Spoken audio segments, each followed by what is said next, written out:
చెప్తున్నాం. ఈ artificial intelligence గురించి మేము చర్చించుకునేటప్పుడు ఏదో ప్రశ్న వచ్చింది, ఆర్టిఫిషియల్ ఇంటెలిజెన్స్కు కేటీఆర్కు పోలిక ఏంది అని ఎవరో ఇట్లా వాళ్ళు మాట్లాడుతా ఏదో అడిగినారు అధ్యక్ష మా మంత్రి గారికి. అంటే ఒక ఆయన సమాధానం చెప్పిండు, ఆర్టిఫిషియల్ ఇంటెలిజెన్స్లో కేటీఆర్ గారు 100% ఆర్టిఫిషియల్, 0 ఇంటెలిజెన్స్ అని చెప్పిండ్రు అధ్యక్ష. సో ప్రభుత్వం చేస్తున్న పనులను మీరు ఎప్పుడైనా మీరు అడగొచ్చు, మీరు చెప్పొచ్చు, మీరు ప్రభుత్వం చేస్తున్న పనులను వివరాలు తెలుసుకోవచ్చు. ప్రతిపక్షం చెప్పడానికి మాకేం అభ్యంతరం లేదు. కాబట్టి ఇవాళ ఆ ప్రాంతాన్ని ఒక అద్భుతమైన నగరంగా వారు ఏదైతే మెట్రో రైల్ గురించి చెప్పిండ్రో నేను ఇప్పుడు మళ్ళీ కూడా చెప్తున్నా అధ్యక్ష, అంతర్జాతీయ ఎయిర్పోర్టు నుంచి ముచ్చర్లలో ఈరోజు నిర్మించబోయే 4th సిటీ అధ్యక్ష, హైదరాబాద్, సికింద్రాబాద్ సిటీ, సైబరాబాద్ సిటీ, ఇప్పుడు ముచ్చర్లలో 4th సిటీని మేము ఈరోజు ఎస్టాబ్లిష్ చేయబోతున్నాము. ఆ 4th సిటీనే అవర్ ఫ్యూచర్ సిటీ అధ్యక్ష.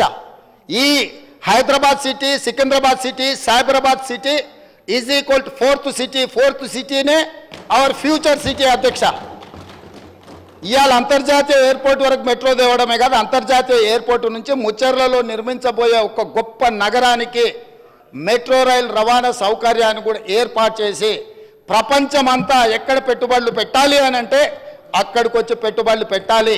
వైద్యం కావాలంటే అక్కడికి రావాలి, ఉద్యోగం కావాలంటే అక్కడికి రావాలి, స్కిల్ నేర్చుకోవాలంటే అక్కడికి రావాలి, అంతర్జాతీయ క్రికెట్ పోటీలు జరగాలంటే అక్కడికి రావాలి, గోల్ఫ్ క్లబ్ ఆడాలి అని అంటే వాళ్ళంటి శ్రీమంతులు ఆడుకునే గోల్ఫ్ అని ఉన్నది కదా అధ్యక్ష.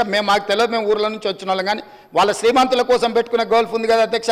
దానికి కూడా పెద్దలు సురేందర్ రెడ్డి గారిని పిలిచి మాట్లాడి మీ నేతృత్వంలో ఓ 200 ఎకరాలు అక్కడ ఇస్తాము, ఈ అంతర్జాతీయ పెట్టుబడులకి ఇవన్నీ కూడా ప్రామాణికంగా ఈరోజు చర్చిస్తున్నారు, మీరు గోల్ఫ్ క్లబ్ కూడా అక్కడ డెవలప్ చేయండి అని పెద్దలు సురేందర్ రెడ్డి గారిని, ఎందుకంటే Hyderabad golf club, Hyderabad race club ఇట్లాంటి గొప్ప గొప్ప వాటిని వారు ప్రారంభించి వారు అద్భుతంగా ముందుకు తీసుకెళ్ళిండ్రు, వాటిని సక్సెస్ చేసిండ్రు. వారి అనుభవం మన రాష్ట్రం ఉపయోగించుకోవాలని చెప్పి ఈరోజు అక్కడ గోల్ఫ్ క్లబ్ కూడా మనము ప్రణాళికలు చేస్తున్నాం అధ్యక్ష. ఇవన్నీ 7 నెలల్లోనే మేము ఏమీ చేయలేదన్నట్టుగా, పూర్తిగా వైఫల్యం చెందినాం అన్నట్టుగా ఏంది అధ్యక్ష ఇది? మీ 10 ఏళ్ళ అనుభవం, మీ విదేశాలలో చదువుకున్న పరిజ్ఞానం తెలంగాణ ప్రజలకు ఉపయోగించండి. ఎంతసేపు ఉన్న రాజకీయ ప్రయోజనమేనా? రాజకీయ ప్రయోజనం తప్ప ఇంకేం లేదా? ఇప్పుడు ఎన్నికలు కూడా లేవు.